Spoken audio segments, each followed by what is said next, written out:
ফেসিবাদের বিরুদ্ধে স্বৈরশাসনের বিরুদ্ধে এই জাতি সংগ্রাম করেছে, রক্ত দিয়েছে। এই ধরনের আরেকটি নতুন ফেসিবাদ কায়েমের জন্য নয়। আমরা প্রয়োজনে আন্দোলনে যাব এবং সেটা কঠোর আন্দোলনে যাব। যারা এই ধরনের নির্বাচন করেছিলেন তারা এখন কোথায় আছেন আপনারা জানেন।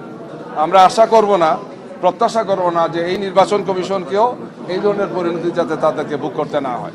আলাইকুম। আপনারা দেখতে পাচ্ছেন যে আজকে আমরা নির্বাচন কমিশন কার্যালয়ে আসছি। আজকে বাংলাদেশের ইতিহাসের গুরুত্বপূর্ণ একটি দিন ছিল।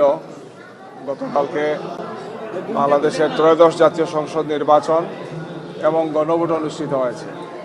সেই গণভোটের ফলাফল বিকেল 5টা থেকে গণনা আরম্ভ করা হয়েছে। আমরা দেখেছি যে আপনাদের মাধ্যমেই, মিডিয়ার মাধ্যমেই দেশবাসী জেনেছেন।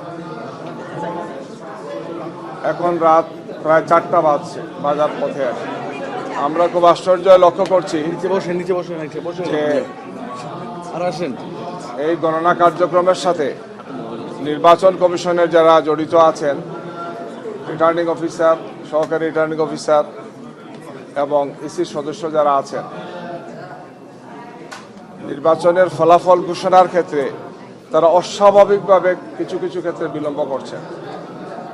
আমাদের শীর্ষ নেতৃবৃন্দের আসনগুলোতে আমরা এজেন্ট যারা ছিলেন সেই সমস্ত এজেন্টদের কাছ থেকে আমরা যে সিটটা পেয়েছি, সেই সিট অনুযায়ী এটা 8টা থেকে 9টার মধ্যেই রেজাল্ট বা তার ফলাফল ঘোষণা করার কথা, কিন্তু সেটা এখনো হয় নাই।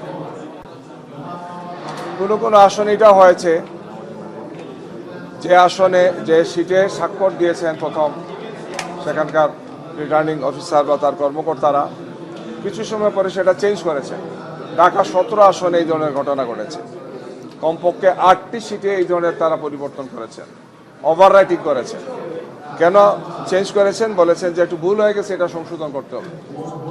বিভিন্ন সেন্টারগুলোর যে রেজাল্ট শিট সেটা যোগ করে যেটা দাঁড়িয়েছিল, এটা কাটাকাটির আগে, ওভাররাইটিংয়ের আগে পরে যেটা তারা ওভাররাইটিং করেছেন সেখানে 5000 ভোট কমানো হয়েছে। একটি বিশেষ দলের প্রধানকে সুবিধা দেওয়ার জন্য আমরা মনে করি এই কাজটি করা হয়েছে।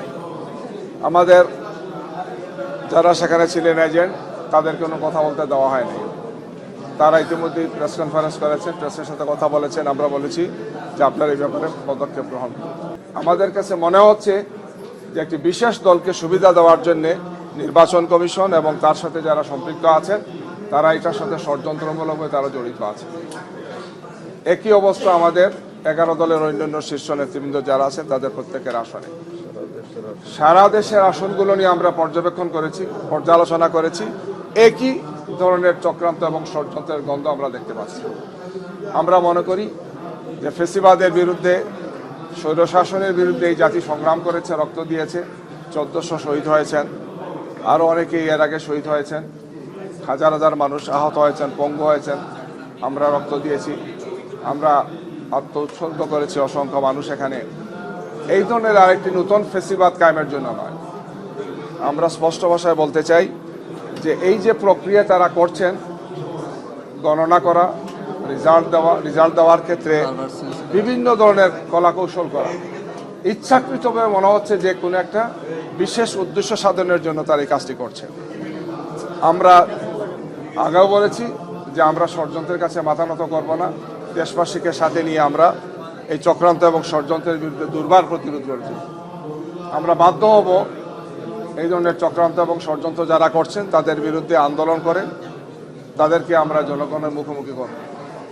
আমরা আজকে এসেছি এই কারণে গভীর রাত্রে যে আমরা দীর্ঘ সময় থেকে অপেক্ষা করছি। আমাদের কেন্দ্রীয় কার্যালয়ে আমাদের আমিরে জামাত এবং শীর্ষ নেতৃবৃন্দ সেখানে ছিলেন। তারা সেখানে প্রেসের সাথে কথা বলেছেন এই ধরনের চিত্রগুলো বিভিন্ন জায়গাতে আসছে, সেই বিষয়ে আপনাদেরকে বা আপনাদের বন্ধু যারা ছিলেন সেখানে তাদেরকে অবহিত করেছি। আমরা মনে করেছিলাম যে এরপরে হয়তো নির্বাচন কমিশন বা তার সাথে যারা আছেন তাদের বোধোদয় হবে, দায়িত্বশীল ভূমিকা পালন করবেন, স্বৈরশাসকের আচরণের মতো তারা কোনো আচরণ করবেন না। আমাদের কাছে মনে হচ্ছে যে তারা বিশেষ কোনো উদ্দেশ্য নিয়ে এই সমস্ত কাজগুলো করছেন। আমরা এখন ইসির যারা আছেন তাদের সাথে কথা বলবো, তাদের বক্তব্য শুনবো এবং আমাদের পক্ষ থেকে পরবর্তী কঠোর কর্মসূচি কী দিতে হয় আমরা সেটা তাদেরকে জানাবো। আমাদের শীর্ষ নেতৃবৃন্দের সাথে আমরা আলোচনা করেছি, আমরা আবারও আলোচনা করব। জনগণের যে কোনো সম্মানজনক মতামতকে আমরা সম্মান করি, শ্রদ্ধা করি, কিন্তু জনগণের মতামতকে নিয়ে যদি কেউ এই ধরনের চক্রান্ত ষড়যন্ত্র করেন সেটা আমরা মেনে নেব। সেটা আমরা তখনও বলেছি, এখনও বলছি, সামনেও বলব। অতীতেও এগুলো নিয়ে বিভিন্ন ধরনের চক্রান্ত হয়েছে, দেশবাসী মেনে নেয় নাই। যারা করেছিলেন তাদেরকে সেই পরিণতি ভোগ করতে হয়েছে। আমরা আশা করবো যে এদেরকে এই পরিণতি ভোগ করতে হবে না।